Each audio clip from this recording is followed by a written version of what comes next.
Hello, students. Welcome to Mentor International School. As you must have guessed, today's topic it is plants also breathe.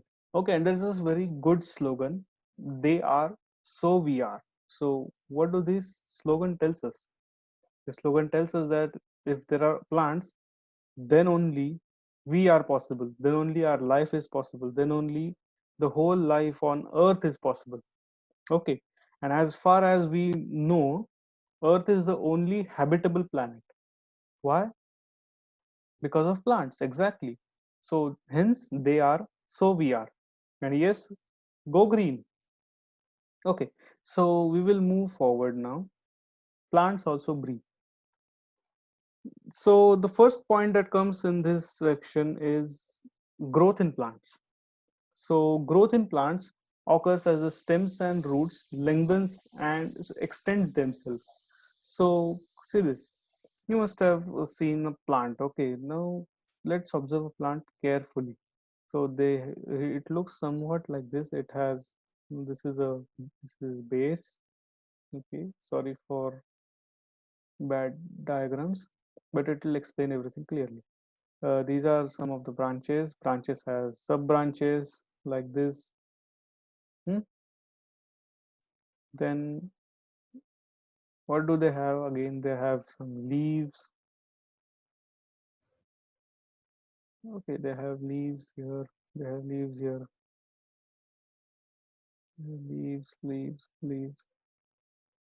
again leaves, leaves. These are main branch. Main branch doesn't have leaves. And oh yes, it also may have a fruit. May have a fruit. Okay. So just for the understanding purposes, what happens is these shoots, okay, there are small shoots here. These shoots shoot out and they extend themselves like this. Every branch. And there may be nodes coming through these branches and extending themselves again to form another branch. Okay, to form maybe another sub branch. Who knows? Okay, so this process takes place as long as the plant grows, the plant goes on growing, and sometime it stops. Okay, so we are not concerned about that time that it stops, but this point, the growth in plants occurs as stems and roots lengthens and extends themselves. Okay, so these keep on lengthening themselves, and hence this is the this is the way the plants grow. So some plants, especially those that are woody, also increase in thickness during their lifespan. Okay, so this is just a small plant which you can keep it as a as a show, or uh, just for gardening purposes. But big huge trees like banyan tree, so in span of time within their lifespan, they also increase in thickness. Okay, their base is much more wider, many it's very huge in a height also and also in width. So the increase in the length of the shoot and root is referred to as primary growth. Okay, so keep this in mind. The increase in length of the shoot and the root is referred to as primary growth. Now notice here, as the plant grows above with the help of shoot. Okay, it grows with the help of shoots. Then this plants, as it grows, it's the capacity of you can say water or nutrients, it also increases, right? As you grow from a child to an adult, what happens is your nutrition goes on expanding. You go on, I mean, the quantity of food that you ate when you were small and now, that is increased. Similarly, plants also are based on the same things. Their roots also, the roots also goes on expanding as they grow.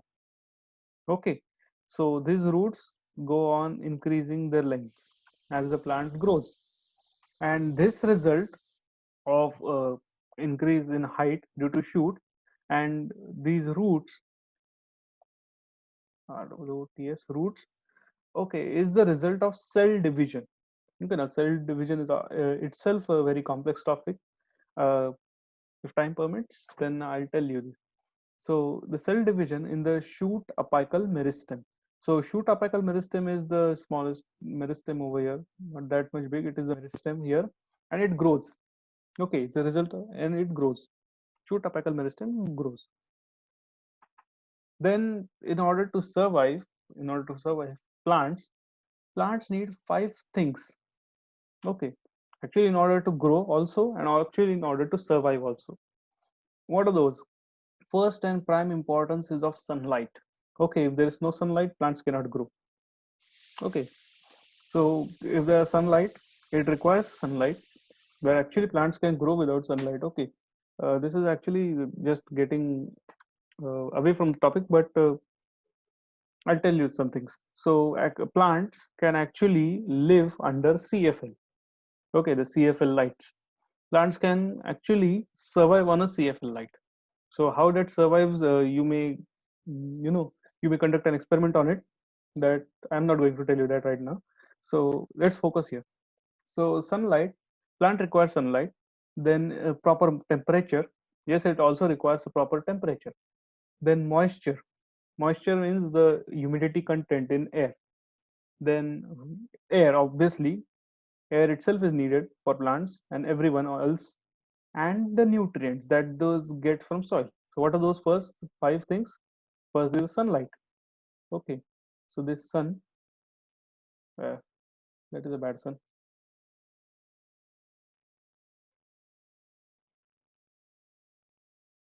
So this is sun. The prime importance is of the sun. Then it requires temperature. Okay, it requires most of the plants cannot survive like above 60 degrees, and that is actually very harsh temperature above 60 degree. And that's the range between let's say 15 degrees to 60 degrees, 60 degrees max. And we all know that all different types of plants have different temperature ranges depending upon their abilities, and also the because of their you know method of evolution, how they have evolved. Okay, so all these factors, those are very deep indeed, but keep these points in mind. Then these five things, okay, so sunlight over, temperature over, then moisture. Moisture is the humidity content. Humidity means percentage of water in your air. Okay, in air around us, the percentage of water, that is called as moisture. So you must have realized that in rainy season. Okay, in rainy season, the air contains moisture, more moisture rather. It's better to say it contains more moisture. Okay, than in summer. Okay, summer there is very dry air. But as the seasons change, as in rainy season comes, so in that season, moisture is very high, and that's the main prime reason that in rainy season, the clothes, okay, the clothes that keep on the clothes that there are left to dry, those don't get dry easily because of the higher moisture content in air. Okay, that is the moisture. Then air, of course, air is required by everyone, and some nutrients. So these nutrients are through this soil. Okay, and these nutrients are taken up by plants and they grow. Okay, perfectly fine. So these five things are provided by the natural or artificial environments where plants live. Okay, natural environments means soil. Okay, obviously most of the farmers and the all those environments which is naturally provided by environment themselves. Then comes the artificial environment where we grow plants. Okay, so those are artificial environment and where the plants live. Okay, so plants have life. The common question exists: do plants breathe? Yes, like animals and humans, plants also breathe. They do respire. So plants do require oxygen to respire. The process in return gives out carbon dioxide. Okay, this happens actually in night. That's why you shouldn't sleep with plants in night. Okay, please be aware of this. Unlike humans and animals, plants do not possess any specialized structures for exchange of gases. Like us, we have a special respiratory system for these processes. We almost, not almost exactly, but big animals like humans, then tigers, lions, all those. Then let's say squirrel also do have uh, structure structurized special structures for exchange of gases, like lungs. Okay, however, they do not possess stomata. This stomata is found in leaves. Okay, so these stomata are found in leaves. Okay, and any leaf always have a stomata and lenticels. So these lenticels are found in stems, actively involved in the gaseous exchange. Okay, so you might have heard about photosynthesis. So in photosynthesis, you just break those words and the meaning will become clear. What are those? It is photo. I'll write the spelling: PHOTO, photo, then space and synthesis. So see this. This is a photo and synthesis. Break those words. Okay. After breaking, what will you see? This is photo. Photo means light. Okay, sunlight basically. And synthesis means synthesizing energy from this light. Okay, so when plants do not synthesize anything, they actually release carbon dioxide. Okay, this is actually a very deep topic to tell you, but still take it in consideration right now. Then when plants are under sunlight, then this photosynthesis takes place. Okay, sunlight when falls on the leaves, then this stomata comes into picture, and then the gaseous exchange takes place, and then only the carbon dioxide is inhaled by plants and oxygen is given out. Okay, so because of photosynthesis only, plants inhale carbon dioxide and give out oxygen. Okay, otherwise it is actually ulta reaction. Getting it? And leaves, stems, and plant roots respire at low pace as compared to humans and animals. Now, this low pace means the rapidness. You can say pace means the rapidness over here. You can call it like that. Leaves, stems, and plant roots respire at low pace, means that they respire slowly as compared to humans and animals. Okay. Okay. Then now we will study respiration in plants. Okay. The process of respiration in plants. During respiration in different plant parts, significantly less exchange of gas takes place. See this. In any plant, okay, consider any plant. So during respiration, in different plant parts. So there are many different plant parts, and there significantly less exchange of gases takes place as compared to animals. Hence, each part nourishes and fulfills its own energy requirements. See, in plants, they have like a xylem and phloem only for the transfer of nutrients, like from leaves to soil, not soil, from leaves to roots, from roots to leaves, and for the transfer of that, for transfer of nutrients basically.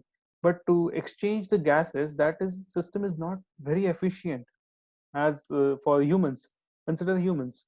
What do we have? We have lungs, we have alveoli, we have alveolar sacs, we have many things for respiration. Plants don't have those things, right? So what these plants do is they try to fulfill their energy demand from that part itself. Okay, so it is exactly like that. The See this. Consequently, leaves, stems, and roots of plants separately exchange gases. Okay, so what they have to do is leaves, stems, and roots separately should exchange gases so that they could fulfill the requirements of its own productivity.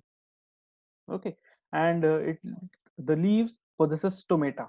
So this I'll explain you this. Stomata are tiny pores for the gaseous exchange.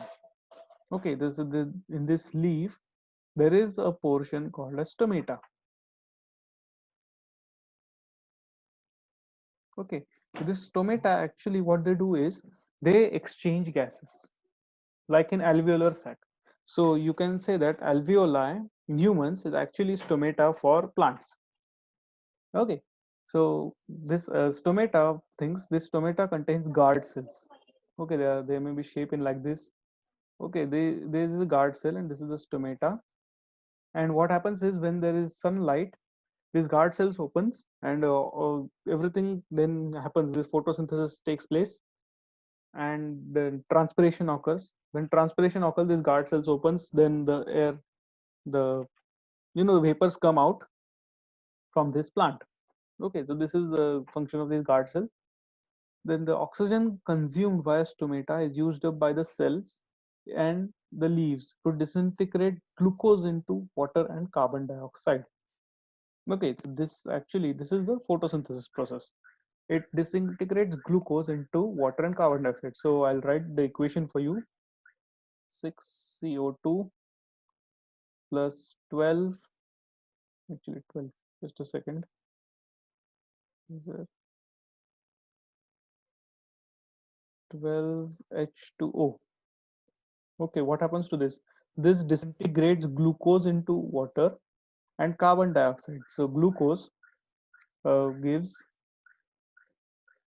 C6H12O6 plus 6O2 plus 6H2. Okay, so this actually is the process of your photosynthesis. That is when glucose is produced. This glucose is produced, which is harnessed by this plant so that it could live. This oxygen is given out by these plants, and this water is also given out. This water is actually this transpiration wala water. Okay, and this oxygen is evolved. So, and this oxygen is that oxygen which we breathe. Okay, and this oxygen is actually consumed by stomata up in the cells. So when in these cells, this stomata, the stomatal walls is actually and disintegrate glucose and water into carbon dioxide. So actually this something somewhat a little bit of portion, this reaction also happens in reverse over here in these guard cells. Okay, so let's do an experiment. Let's do a quick experiment. What will we require? So we will require a large transparent plastic sheet. Okay, a plant with flower and scissor and tape. These are only requirements. Let's see what are we going to do. So take the plant, wrap the transparent sheet nicely around it. Okay, so all this procedure, this experiment actually will be covered in subsequent lecture. It will require another lecture, and we will try to update you then. So right now, just concentrate on this procedure. If you didn't understand, then eventually we are going to make another video for it. Take the plant and wrap the transparent sheet nicely around it such that the entire plant is fully covered with sheet, and ensure that there are no gaps or holes as you wrap the plant. Then place this plant under the sun for a few hours. Make a note of your observation on an hourly basis and closely observe the plastic sheet and all parts of the plant. After a few hours, remove the plastic sheet and closely observe the inside of this plastic sheet. Okay, now this is an activity actually. What do we observe then? Plants breathe by taking in carbon dioxide and releasing oxygen. And this exchange produces vapor. Okay, water vapor is actually given out by plants, and what happens is, vapor state. Okay, you might have gone into kitchen. So what happens is, whenever your mom or you might yourself, when you keep, let's say, any utensil, and inside there is some moisture, so it is actually vapors. Okay, but when you cover it with a lid, okay, when you cover it with a lid, what happens? And after some time, you just take the lid out and see its inside part. There are tiny droplets of water. Those actually are condensed form of these vapors. Similarly, the vapor which is given out by these plants, those get condensed. Okay, and after condensing, we will observe the water droplets over there. Okay, so this is all about this activity, and this is the STEM cards: science, technology, engineering, and mathematics, the full form of STEM. Okay, so now there's a think time for all of you. Which part of plants helps in breathing, and where is it located? It's not that hard to tell. Which part of plants helps in breathing? Take 10 seconds.